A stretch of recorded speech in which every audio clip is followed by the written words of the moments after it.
सब आपसे मैं बात का आगाज कर लेता हूँ। आप बताइएगा, जो हमारा आज का टाइटल है कि मईशत, मालियात और फॉरेन इन्वेस्टमेंट, तो ये जो अमेरिका के साथ हमारा हो रहा है 10 अरब डॉलर का एक प्लान, हालांकि पाकिस्तान ने ऑफिशियली ये फिगर कंफर्म नहीं किया, लेकिन ऐसी बात को कंफर्म तो किया है। क्या ये हमें हेल्प करेगा मईशत को बेहतर करने के लिए, हमारी जो बैलेंस ऑफ पेमेंट सिचुएशन है उसको बेहतर करने के लिए? जी, हेल्प तो करेगा लाजिम। लेकिन अफसर साहब, क्या यही वाली हेल्प जो है, हम लोग इसी पे अपनी मईशत चलाते रहेंगे? क्योंकि ये अल्टीमेटली बोरोड मनी है। ऑल्दो टेक्निकली इसको वो वाली बोरोइंग नहीं है जो जैसे कमर्शियल बॉन्ड की होती है। एक स्वैप फैसिलिटी होती है ये। लेकिन काउंट ये फिर भी बोरोड मनी करती है। ये फॉरेन इन्वेस्टमेंट किसी सूरत नहीं बनती, पहली चीज। और नंबर टू, कि ये किस ठीक। हद तक हमें अप्रूव की जाएगी, पहली चीज इसका भी कुछ पता नहीं है। फिलहाल तो हमें इतना ही बताया गया कि ये एक फैसिलिटी मांगी है पाकिस्तान ने। वहां से जवाब क्या आता है वो तो हम आगे जाके देखेंगे। और नंबर थ्री, कि जब एक दफा मिल भी जाए तो इसका ये नहीं मतलब कि आप एकदम से 10 अरब डॉलर कैश में आपकी इकोनॉमी में आ जाएंगे। ये एक बैकस्टॉप किस्म की फैसिलिटी होती है। जैसे एक कंपनी के पास अगर ओवरड्राफ्ट की कोई फैसिलिटी है बैंक के साथ, या वर्किंग कैपिटल ड्रॉडाउन की कोई फैसिलिटी होती है। लेकिन इसके साथ एक चीज जो आमतौर पे गवर्नमेंट्स कर सकती हैं, कि ये वाली फैसिलिटी अगर आपको मिल जाए तो आप प्राइवेट मार्केट्स में जाके यूरो बॉन्ड या सुकूक बॉन्ड्स रेज कर सकते हैं। और फिर प्राइवेट कैप क्रेडिटर्स ये कहते हैं देख के कि ठीक है, अगर इनके पास ये फैसिलिटी है तो इसका मतलब है इनकी कर्ज को अदा करने की जो कुवत है वो अब बेहतर है उस कंपैरिजन से रेटिंग जब बेहतर हो जिनके जाएगी पास हमारी। ये। तो इसमें जो फ़र्क क्या है, ये जो हमें एक्सचेंज फैसिलिटी जो बात हो रही है, इसमें आईएमएफ से जो हमें पैसा आता है उसमें, सऊदी अरब या चीन से जो हम लेके फंड्स रखते हैं अपने फॉरेन एक्सचेंज में, तो वो भी कर्ज ही होता है। फ़र्क क्या है इनमें चारों में? इस देखिए, इसमें मेन फर्क ये है कि आप एक एक फैसिलिटी खोली जाती है, उसमें दूसरी साइड पे अमेरिका का यूएस ट्रेजरी डिपार्टमेंट बैठा होता है, हमारे इस साइड पे स्टेट बैंक ऑफ पाकिस्तान। और स्टेट बैंक पाकिस्तानी रुपीस लेके उस फैसिलिटी में जमा करता है, और वहां से उसी कन्वर्जन करके डॉलर्स ड्रॉ करके वापस पाकिस्तान ले आता है।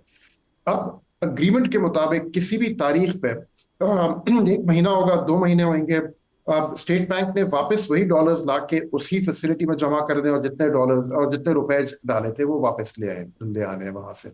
ये इमरजेंसी लेंडिंग फैसिलिटी होती है, ताकि अगर आपके पास कोई एक ऐसी इमरजेंसी आ जाए जहां पे आपको एकदम से जरूरत है तो आप ड्रॉ डाउन कर सके छोटे अरसे के लिए, महीना, 2 महीने, 3 महीने, that's all, not more than that.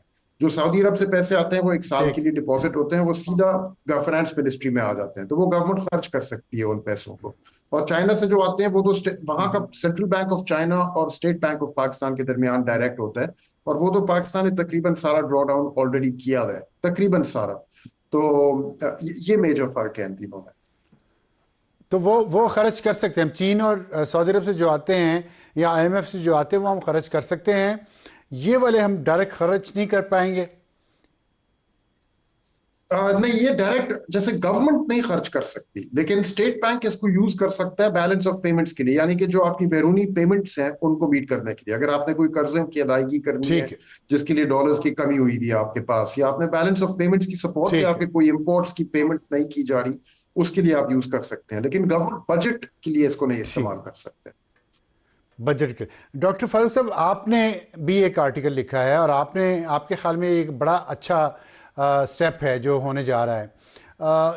क्यों, आप कैसे समझते हैं कि एक अच्छा स्टेप है और इससे पाकिस्तान की मईशत को इस्तेहकाम कैसे मिलेगा? एक बात तो खुर्रम हुसैन साहब ने की है कि रेटिंग हमारी बेहतर हो जाएगी, जिससे हम अपने बॉन्ड्स मार्केट कर सकते हैं। इसके अलावा क्या फ़ायदा होगा पाकिस्तान को? होगा तो ये कर्ज, और किस सूद पे होगा, शरह सूद पे, वो भी हमें अभी नहीं पता। जी अफसान साहब, पहली बात तो ये है कि 40 साल पहले मैंने ये एक्सचेंज सिविलाइजेशन फंड का की इस्तेलाह जो है सुनी। उस वक्त मैं यूनिवर्सिटी में था, और एक प्रोफेसर साहब जो हमें ग्रेट डिप्रेशन पढ़ाया करते थे, उनकी जुबान से मुझे याद है। और ये फंड क्रिएट किया गया था कहीं 1934 में।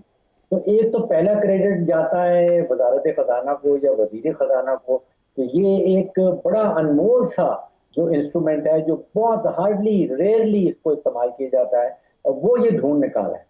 अब इसमें हमने शुरुआत ढूंढ में निकाला है। तो वेस्टर्न हेमिस्फीयर के बाकी ममालिक थे जो अमेरिका और अमेरिका के इत्तेहादी थे, उनको ये फैसिलिटी इसमें से निकाल के दी जाती रही। इसमें अर्जेंटीना भी है, मेक्सिको है, बल्कि बरतानिया ने भी इसकी फैसिलिटी को इस्तेमाल किया है, पोर्चुगल ने इस्तेमाल किया है, चिली ने इस्तेमाल किया है।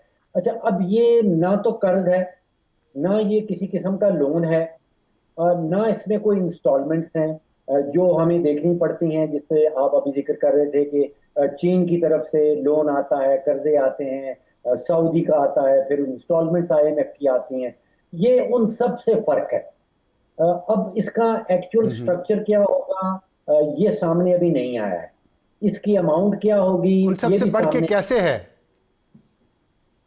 जी मैं बता रहा हूँ, इसकी जो 2 या 3 तरीकाकार जो पास्ट में देखे गए हैं।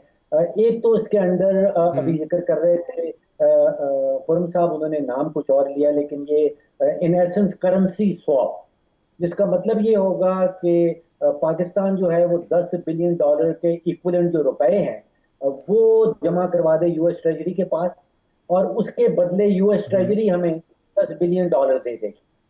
तो हम वो इस्तेमाल कर सकते हैं। ये 5 साल का टर्म है, तो 5 साल के बाद जो हमारे रुपए उनके पास पड़े हैं वो हमें वापस मिल जाएंगे, और हमने उनके $10 बिलियन जो हैं वो वापस करने होंगे। तो ये करेंसी स्वैप की तो इसमें एक सवाल यहाँ ये पैदा होता है कि जो डॉलर और रुपये की आज की रेशो है, अगर 10 साल बाद या 5 साल बाद जब वापस करना है, हमने एक स्वैप करना है, फिर तो उस वक्त उस रेशो से होगा या आज की रेशो से होगा? देखिए, इसमें रेशो नहीं आती, बिकॉज एक्चुअली हमारे रुपए उनके पास पड़े हैं, उनके डॉलर्स हमारे पास पड़े हैं, और हमने जब वो स्कीम मैच्योर होगी हमने उनके डॉलर वापस करने हैं, उन्होंने हमारे रुपए वापस करने हैं। तो जो रेशो है वो इसमें प्ले नहीं करता, वो शुरू में बंद गया। दूसरा, इसमें गारंटी, मतलब अगर $10 बिलियन के अगेंस्ट, मैं एग्जांपल दे रहा हूं कि हम 100 अरब रुपया जमा करवाते हैं, तो 5 साल बाद 100 अरब रुपया ही हमें वापस मिलेगा अगर हम $10 अरब वापस कर देंगे, तो ऐसा ही है। इसमें देखिए जो स्ट्रक्चर है वो भी सामने नहीं आया। अभी सिर्फ रॉयटर्स ने एक प्लेटफॉर्म क्रिएट हो रहा है, इसमें गारंटी भी हो सकती है, उसका भी खुरम साहब ने भी जिक्र किया। उस शक्ल में अगर पाकिस्तान जाता है किसी से उधार लेने के लिए, तो फिर वो जो उधार देने वाला है उसका रिस्क कम हो जाता है, क्योंकि उसको पता है कि ये फैसिलिटी ठीक है। तो बेसिकली हमने अपने उधार लेने की जो सलाहियत या काबिलियत है वही बढ़ाई है, तो बात तो फिर वही आ गई। तो फिर ये फॉरेन इन्वेस्टमेंट को अट्रैक्ट करना, मईशत को बेहतर करना, इसके लिए हमें और क्या इकदाम करने चाहिए? के लिए तो बेतहाशा और इकदाम चाहिए, जिसमें इस्लाहाती इकदाम सरे फहरिस्त हैं। ये कोई इस्लाहाती कदम नहीं है जो अब हम उठा रहे हैं। देखिए, इसमें एक जियो पोलिटिकल एंगल भी आ जाता है। इसमें एक बड़ा वाज़ेह पैगाम अमेरिका की तरफ से जाता है उसकी अपनी बिजनेस की कंपनीज के लिए कि वो पाकिस्तान जाके कारोबार कर सकती हैं। दूसरा एक पैगाम जाता है कि पाकिस्तान जो है वो सिर्फ चीन या सऊदी अरब या आईएमएफ या यूएई के ऊपर जो है अब वो उसका रिलायंस या नहीं रहा। तो ये एक डाइवर्सिफाई हो जाता है हमारा जो फाइनेंशियल इकोसिस्टम है पाकिस्तान का, उसमें एक नया प्लेयर सामने आ जाता है। और हमारा जो पहले अंडे 3 या 4 आप समझिए कि बास्केट में पड़े थे, अब वो उन बास्केट से निकल के एक नई बड़ी बास्केट में भी जा रहे हैं। ठीक है। खुरम साहब ये बताइएगा कि अगर ये जो कुछ अभी डॉक्टर साहब ने बताया है, ये इससे इस्तेहकाम आप समझते हैं कि पाकिस्तान की मार्केट में आएगा, तो किस तरह का आएगा? देखिए, इस फैसिलिटी की वजह से कोई इतना बड़ा भी नहीं आने वाला फर्क पाकिस्तान में। अगर कोई फर्क पड़ेगा मईशत में, तो हमने जिस किस्म की गवर्नेंस मिल रही है, शुरुआत वहां से होगी, और जब तक वो चीज नहीं बेहतर होएगी तो इधर उधर से पैसे मुख्तलिफ तरकीबों के थ्रू बोरो कर करके इसी मईशत के अंदर डालने से कुछ मोहलत तो खरीद लें, और ये जरूर हो जाएगा कि 1 साल या 2 साल के लिए शायद कोई रफ्तार पैदा हो जाए इसी मईशत में, लेकिन वो दोबारा जाके आगे वही क्राइसिस वाला माहौल पैदा हो जाएगा। जो हमें हमारे घड़ी घड़ी होता रहा। आप तो एक बहुत तजर्बे वाले जर्नलिस्ट हैं साहब, आपको याद होगा 2000 में जो माहौल था, 98 या 99, 2000, 2001 में, या 2008, 9, 10 के जो साल थे, या 2018 के बाद जो एक क्राइसिस शुरू हुआ, 18, 19 और फिर 22, 23। तो दोबारा से वही क्राइसिस आराम से आ जाएगा अगर आपने बाकी गवर्नेंस की ठीक, चीजों को चेंज नहीं किया।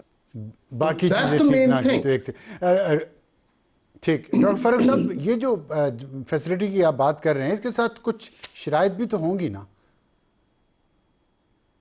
जी, ये बड़ा जबरदस्त सवाल है। देखिए, ये इसका जो नाम है वो एक्सचेंज स्टेबलाइजेशन फंड है। इससे ये तवक्को कर लेना कि पाकिस्तान की मईशत ठीक हो जाएगी, ये एक्सचेंज रेट को हमारा जो पैरिटी है डॉलर के साथ, उसको तक़वियत देता है। तो इसमें देखिए, हमारी मईशत को दुरुस्तगी के लिए कोई बैरूनी मुल्क नहीं आने वाला।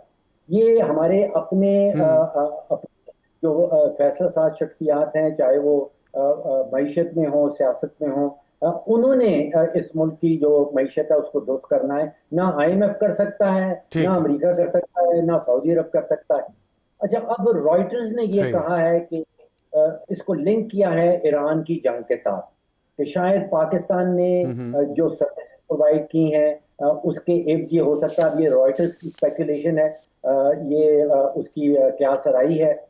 ये हो सकता है कि अमेरिका जो है वो मादनियात की तरफ देख रहा है पाकिस्तान के अंदर, और एक चैनल खोलना चाहता है।